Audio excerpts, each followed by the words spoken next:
जय हिंद दोस्तों, आप सभी का स्वागत है हमारे चैनल पर। दोस्तों हमने जो एक प्लेसमेंट प्रिपरेशन का सीरीज स्टार्ट किया था, उसी सीरीज का आज ये 20th वीडियो है। आज के वीडियो में जो टॉपिक हम डिस्कस करने जा रहे हैं, टॉपिक का नाम है ब्रेक एंड कंटिन्यू कीवर्ड क्या होता है सी प्रोग्रामिंग लैंग्वेज में। दोस्तों इससे पहले ऑलरेडी मैं जो वीडियोज आपके साथ डिस्कस कर चुका हूँ, उसके जो स्लाइड्स हैं आप देख सकते हैं। ये हो गया आर्मस्ट्रांग नंबर। फिर इससे पहले मैंने इसमें वेरिएबल डिस्कस किए, डेटा टाइप एंड फिर इसमें लूप्स क्या होते हैं, इन सभी फिर मैंने एग्जांपल भी डिस्कस किए, कॉन्सेप्ट्स भी विद डिटेल। तो आपको दिख सकता है जो एग्जांपल है उसका एक्सप्लेनेशन आपको यहाँ पे दिख रहा होगा स्क्रीन पर ही। ये सब एक्सप्लेनेशन है सब एग्जांपल्स के। आज के वीडियो में भी हम break and continue keyword discuss करेंगे और इसका पहले एग्जांपल डिस्कस करेंगे। उसके बाद फिर हम ऑनलाइन कंपाइलर में चल के हम डिस्कस करेंगे कि कोड कैसे लिखेंगे और फिर हम कोड का एग्जीक्यूशन भी देखेंगे वहाँ से। क्लियर है? स्टार्ट करते हैं हम आज के वीडियो में जो टॉपिक है ब्रेक एंड कंटिन्यू। दोस्तों इसको हम एक सिंपल सा एग्जांपल से समझते हैं कि ब्रेक एंड कंटिन्यू को हम यूज़ क्यों करते हैं या फिर इसका यूज़ करने का जो बेनिफिट है वो क्या है। जैसे कि हमने प्रीवियस वीडियोस में पढ़ा है फॉर लूप का कॉन्सेप्ट। क्या पढ़ा है? फॉर लूप का कॉन्सेप्ट पढ़ा है। सपोज मैं एक एग्जांपल लेता हूँ फॉर लूप का, जिसमें फॉर लूप का सिंटेक्स क्या होता है। सिंटेक्स होता है कुछ ऐसा कि एक होता है and i is equal to 0। मैं एक नॉर्मल फॉर लूप ले रहा हूँ। फिर for I is equal to 0 और यहाँ पे आता है I less than 10 suppose and I plus plus. Clear है? और यहाँ पे बॉडी स्टार्ट है फॉर लूप का, यहाँ पे बॉडी एंड है। तो इस प्रोग्राम में क्या होगा, जो आई की आइट्रेशन होगा यहाँ पे वो क्या होगा, आई की वैल्यू पहले कहाँ से कहाँ तक जाएगा, 0 फिर 1 फिर 2 फिर 3 फिर 4 फिर 5 फिर 6 फिर 7 फिर 8 फिर 9 तक जाएगा और जैसे 10 पे जाएगा ये लूप से एग्जिट हो जाएगा। क्लियर है? तो ये होगा total I, total number of iteration जो हो जाएगा वो 10 हो जाएगा 0 to 9 तक। अब ब्रेक का क्या यूज होता है कि सपोज हम क्या करते हैं, ब्रेक हम जहाँ कहीं पे भी यूज करते हैं तो उससे होता क्या है कि हम इसको इस आइट्रेशन से समझते हैं। यहाँ पे क्या है, 0 से लेकर 9 तक आई की वैल्यू चेंज हो रही है। सपोज आपको एक ऐसा प्रोग्राम दिया गया लिखने को, उसमें एक ऐसा कंडीशन है कि जैसे ही आपको आइट्रेशन में आई की वैल्यू 5 आएगा, आप इसके बाद वाले प्रोग्राम को क्या करोगे, रन नहीं करना है। क्या करना है? Not run. तो अगर 5 आने पे ही प्रोग्राम रुक जाना चाहिए, मीन्स फॉर लूप रुक जाना चाहिए। जनरली क्या हो रहा है, फॉर लूप तब खत्म होगा जब आई की वैल्यू 9 के बाद क्या हो जाएगी, आई की वैल्यू जब 10 होगी तो उस 10 पे ये जो कंडीशन होगा, आई लेस देन 10 वाला, ये कंडीशन हो जाएगा फॉल्स। तो ये फॉर लूप टर्मिनेट हो जाएगा। बट अगर हमें पहले ही फॉर लूप को टर्मिनेट करना हो, तो अगर किसी कंडीशन में टर्मिनेट करना हो जहाँ पे आई की वैल्यू 5 है या फिर आई की वैल्यू 4 है, तो वैसे कंडीशन हम क्या करेंगे, वहाँ पे हम यूज़ करते हैं ब्रेक कीवर्ड का। ब्रेक कीवर्ड क्या करता है, अगर हम प्रोग्राम में यूज़ करेंगे ब्रेक कीवर्ड का, आप कैसे यूज़ करेंगे वो भी मैं आपके साथ विद द प्रोग्राम डिस्कस करूंगा ऑनलाइन कंपाइलर पे। तो अगर हम ब्रेक कीवर्ड यूज़ कर रहे हैं तो इससे क्या होगा कि जैसे ही प्रोग्राम में पता चला कि 5 आया है, 5 के बाद जितने भी आइट्रेशंस होंगे ये आइट्रेशंस एग्जीक्यूट नहीं होगा और आप बोल सकते हैं कोड का जो एग्जीक्यूशन होगा वो फॉर लूप से बाहर आ जाएगा। ये हो गया ब्रेक का। बट अगर आप इसी आइट्रेशन पे suppose i is equal to 0 1 2 3 4 5 6 7 8 9, यहीं पे अगर आप यूज करते हैं, सपोज 5 पे आप यूज कर रहे हैं कंटिन्यू कीवर्ड। तो कंटिन्यू क्या होता है कि जैसे ही प्रोग्राम में इस आई के आइट्रेशन में 5 आएगा, तो इस 5 के with the help of this 5 जो भी ऑपरेशंस परफॉर्म होना होगा वो नहीं होगा एंड जो इस प्रोग्राम का एग्जीक्यूशन होगा वो चला जाएगा 6 वाले पे, इस आई की वैल्यू 6 हो जाएगा। ये होता है हमारे पास कॉन्टिन्यू को यूज करने का बेनिफिट। ब्रेक में क्या होगा, ब्रेक यूज करेंगे तो जिस कंडीशन पे ब्रेक लगाएंगे क्या होगा, उस पूरे लूप से ही बाहर आ जाएंगे हम, इस पूरे फॉर लूप से ही बाहर आ जाएंगे। बट हम जहाँ पे कंटिन्यू लगा रहे हैं तो कंटिन्यू क्या होगा, सिर्फ उस आइट्रेशन से हम बाहर आएंगे। मीन्स आई की वैल्यू 1 होगी, फिर 0 होगी, फिर 1 फिर 2 फिर 3 फिर 4। तो इन चारों पे जो, इन पांचों पे जो भी ऑपरेशन परफॉर्म होना होगा, कुछ प्रिंट होना होगा, कुछ एडिशन होना होगा, वो हो जाएगा। जैसे 5 पे आएगा ये सब कुछ नहीं होगा, 5 पे क्या हो जाएगा, कंटिन्यू। मीन्स जो आइट्रेशन होगा वो नेक्स्ट कमांड पे चला जाएगा, मीन्स 6 पे, और फिर 6 7 8 9 उस पर जो कमांड्स रन होने होंगे वो हो जाएंगे। क्लियर है? तो ये हो गया basic difference between break and continue. अब अगर आपके सेमेस्टर एग्जाम हो उसके लिए आपको एक प्रॉपर डिफरेंस चाहिए, तो वो आप देख सकते हैं यहाँ से नेक्स्ट स्लाइड में। यहाँ दिख सकता है कि फर्स्ट पॉइंट है ब्रेक का कि break is used to exit the loop. अभी मैंने आपके साथ डिस्कस किया कि जैसे ही 5 आएगा वहाँ पे ब्रेक लगा है तो उस पूरे लूप से ही एग्जिट हो जाएगा। 5 के बाद जो भी आइट्रेशन होगा वो परफॉर्म नहीं होगा। Break is used to exit the loop immediately when a certain condition is met.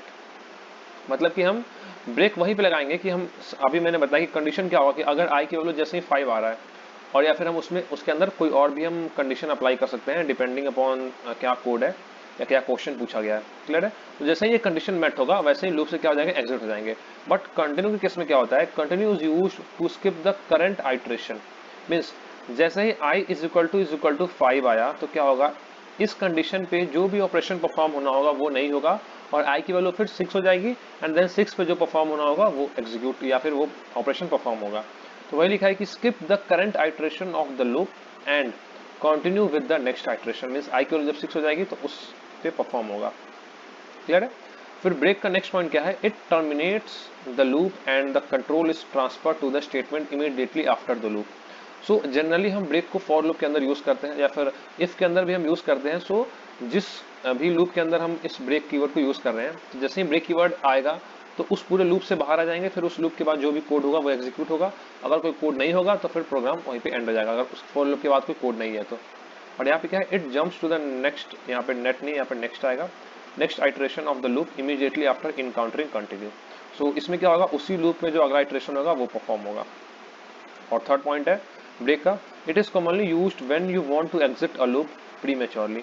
Means prematurely means कि अभी मैंने एग्जांपल क्या था कि आई जनरली एंड होता है जब आई की वैल्यू 10 होगी, बट अगर हमें उससे पहले ही एग्जिट होना है लूप से तो हम ये ब्रेक कीवर्ड का यूज कर सकते हैं। और कंटिन्यू क्या है, it is used when we want to skip some part of the loops code based on a condition without exiting from the loop entirely. Means continue keyword use करेंगे तो इसको यूज करने से क्या होगा, उस लूप से हम पूरी तरह बाहर नहीं आएंगे, बट स्पेसिफिक कंडीशन पे जो भी आइट्रेशन, स्पेसिफिक आइट्रेशन या स्पेसिफिक कंडीशन पे जो भी कोड रन होना होगा उस कोड को हम स्किप कर सकते हैं, फिर बाकी जो कोड होगा वो रन होगा। क्लियर है? अब गाइस हम चलते हैं ऑनलाइन कंपाइलर पे एंड फिर वहां पे हम क्या करते हैं, इस ब्रेक एंड कंटिन्यू कीवर्ड को यूज करके कोड लिखते हैं। वहां से आपको ज्यादा क्लियर होगा with the help of code. फिर वहाँ पे आउटपुट आएगा तो वहां से आपको समझ में आएगा कि हम ब्रेक एंड कंटिन्यू को कैसे यूज कर सकते हैं ना। गाइस हम ऑनलाइन कंपाइलर पे आ चुके हैं और यहाँ पे सबसे पहले क्या करते हैं, हम डिस्कस करते हैं कि नॉर्मल फॉर लूप कैसे लिखते हैं। फिर उसके बाद हम डिस्कस करेंगे कि किसी आइट्रेशन पे हम कैसे ब्रेक एंड कंटिन्यू को अप्लाई कर सकते हैं। सो सी प्रोग्रामिंग में हम प्रोग्राम को स्टार्ट करने से सबसे पहले हम क्या करते हैं, हैश इंक्लूड stdio.h। और अगर आपको इनका मीनिंग नहीं पता है तो आप जाकर मेरे प्रीवियस वीडियोस को देख सकते हैं कि इसमें जो हम वॉइड मेन या फिर जो भी मैं यहाँ पर स्क्रीन पे लिख रहा हूँ हैश इंक्लूड या फिर वॉइड मेन सब क्या होता है और क्यों यूज़ करते हैं, ये सब मैं इन सब का डिटेल डिस्कशन मैं ऑलरेडी कर चुका हूँ जो सी प्रोग्रामिंग के स्टार्टिंग वीडियोस थे। सो आप जाकर वहाँ पे इन सभी को डिटेल में देख सकते हैं, सो दैट कि अगर आपसे इंटरव्यू में क्वेश्चन पूछा जाए कि सी प्रोग्रामिंग के सिंटैक्स को एक्सप्लेन करे या फिर आपसे सेमेस्टर एग्जाम में पूछा जाए तो वहाँ पर आप इन चीज़ों को डिटेल में एक्सप्लेन कर सकें, डिटेल में लिख सकें, क्योंकि ये बहुत ही कॉमन क्वेश्चन होता है। और अगर आप अपने टेक्निकल स्किल में बोल रहे हैं कि आपको सी प्रोग्रामिंग आता है और आपको बेसिक ही कॉन्सेप्ट नहीं पता होगा तो डेफिनेटली वो एक आपके लिए डिसएडवांटेज होगा। क्लियर है? सो हम यहाँ पे मेन फंक्शन के अंदर आ गए हैं और हमें क्या करना है, हमें यहाँ पे फॉर लूप लेना है। तो फॉर लूप में हम एक वेरिएबल यूज़ करते हैं जिसकी हेल्प से हम आइटरेट करते हैं। तो वेरिएबल को बाहर मैंने बता दिया है कि वेरिएबल किस टाइप का है, तो इंटीजर टाइप का है। अब हम फॉर लूप में लेते हैं i इज इक्वल टू 0, उसके बाद i लेस देन चेंज जो कि अभी मैंने एग्जांपल लिया था, मैं सेम एग्जांपल ले रहा हूँ, and i plus plus. Clear है?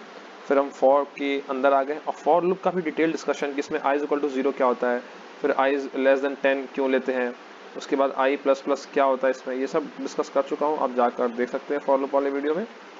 तो फॉर लूप में नॉर्मल, अब इसके अंदर हम क्या कर सकते हैं, एक हम प्रिंटफ फंक्शन यूज़ कर लेते हैं और सिंपली i की वैल्यू को ही प्रिंट करवा देते हैं। तो उसके लिए क्या करता है, %d कॉमा i की वैल्यू, और यहाँ पे स्टेटमेंट ये फुल क्लोज हो गया। और हम फॉर लूप के बाहर यहाँ पे ये 8th लाइन पे फॉर लूप एंड हो रहा है, इसके बाहर हम एक और क्या कर सकते हैं, प्रिंटफ फंक्शन यूज़ कर लेते हैं और यहाँ मैं प्रिंट करवाता हूँ आउटसाइड फॉर लूप। इस जो लाइन आएगा इसका, इस लाइन का जो मेन यूज आएगा वो आएगा आपके पास ब्रेक वाले में, क्योंकि वहाँ पे मैंने बताया था कि ब्रेक में जब हम किसी लूप के अंदर ब्रेक यूज करते हैं तो जिस आइट्रेशन पे वो ब्रेक का जो लाइन हो एग्जीक्यूट होगा तो उसी पे उस लूप से बाहर आ जाएगा एग्जीक्यूशन, और जो फॉर लूप के बाद जो भी कोड होगा वो एग्जीक्यूट होगा।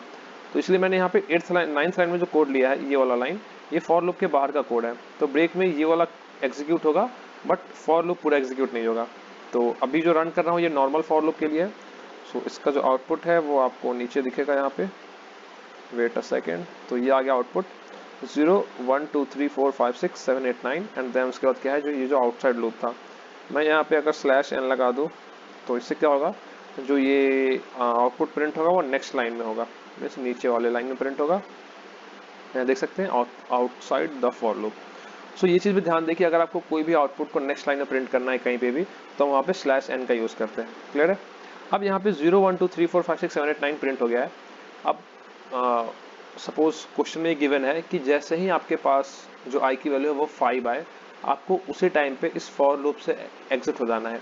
फॉर लूप में 5 के बाद का जो वैल्यू है वो प्रिंट नहीं होना चाहिए, सिर्फ 5 तक ही प्रिंट होना चाहिए। एंड बट ये जो i की वैल्यू है वो अगर आइट्रेट हो तो पूरा आइट्रेट हो, ऐसा नहीं कि जो यहाँ पे कंडीशन है वो आप कंडीशन को चेंज कर दे, यहाँ पे आप 6 कर दें, तो उस केस में भी तो वैल्यू 0 to 5 तक ही प्रिंट होगा। बट ऐसा नहीं करना है हमें यहाँ पे 10 ही रखना है, but with the help of break keyword हमें जो i की वैल्यू है इस फॉर लूप की हेल्प से 5 तक ही प्रिंट करना है। तो वहाँ पे क्या होगा, हमें यहाँ पे एक कंडीशन लगाना पड़ेगा। वो कंडीशन क्या होगा कि इफ मीन्स कि सब आप ऐसे सोचिए नॉर्मल कि कंडीशन क्या होगा नॉर्मली कि जैसे ही i की वैल्यू 5 आए उस पॉइंट पे ब्रेक कीवर्ड रन होना चाहिए। तो उसके लिए क्या हम अप्लाई करेंगे, इफ स्टेटमेंट। इफ का मतलब होता है कि अगर, इफ का मतलब होता है अगर, तो अगर ये कंडीशन मीट कर रहा है तो जो उसके अंदर होगा वो एग्जीक्यूट हो जाएगा। तो इफ मैं यहाँ पे लेता हूँ, सो इफ, और यहाँ पे एक 1 सेकेंड गाइस, ओके। सो यहाँ क्या आ जाएगा इफ, और इफ के अंदर जो कंडीशन हो क्या आ जाएगा, i इज इक्वल टू 5। तो हम इफ का बॉडी स्टार्ट है और यहाँ पे आ जाएगा ब्रेक कीवर्ड। अब इस प्रोग्राम में क्या होगा कि जैसे ही i की वैल्यू 5 आएगा ये ब्रेक कीवर्ड चलेगा। ब्रेक कीवर्ड चलने के बाद क्या होगा, ये ब्रेक कीवर्ड इस फॉर लूप के अंदर है, तो फॉर लूप 1 से i की वैल्यू 0 से लेकर 4 तक ही अपडेट होगा। जैसे ही 5 अपडेट होने के बाद ये मैच होगा, यहाँ पे ब्रेक आ गया मतलब इस पूरे फॉर लूप से बाहर आ जाएगा। तो उसके बाद जो ये 5th लाइन है ये प्रिंट होगा स्क्रीन पे आपको आउटसाइड द लूप। तो मैं इसको रन करता हूँ और लेट्स सी, यहाँ पे जो आउटपुट है 0 1 2 3 4 एंड फिर नेक्स्ट लाइन पे आ गया outside for loop. Clear? So I hope कि आपको ब्रेक का समझ आ गया होगा। अगर हम यहाँ पे कंटिन्यू यूज कर दें तो कंटिन्यू के केस में क्या होगा कि जैसे ही अभी क्या हो रहा है, अभी जो नॉर्मल आउटपुट प्रिंट हो रहा है विदाउट ब्रेक एंड कंटिन्यू, वो क्या था 0 से लेकर 9 तक का। जैसे ही ब्रेक आया तो प्रिंट हुआ 0 से लेकर 4 तक का। और अगर हम कंटिन्यू यूज कर रहे हैं तो उस केस में क्या होगा कि जो आउटपुट होगा वो 0 to 4 तो प्रिंट होगा ही, बट जो 5 वाला होगा वो स्किप हो जाएगा और फिर 6 to 9 प्रिंट होगा। यही अभी जो स्लाइड मैंने डिस्कस किया था वहां भी यही पॉइंट था कि जब वो करंट आइट्रेशन को स्किप करके फिर उसके नेक्स्ट आइट्रेशन पे इसका एग्जीक्यूशन चला जाता है in the case of continue keyword. तो यहाँ देख सकते हैं आउटपुट में 0 1 2 3 4 4 के बाद डायरेक्ट आ गया 6 7 8 9, ठीक है, और फिर नेक्स्ट लाइन प्रिंट हो गया आउटसाइड फॉर लूप।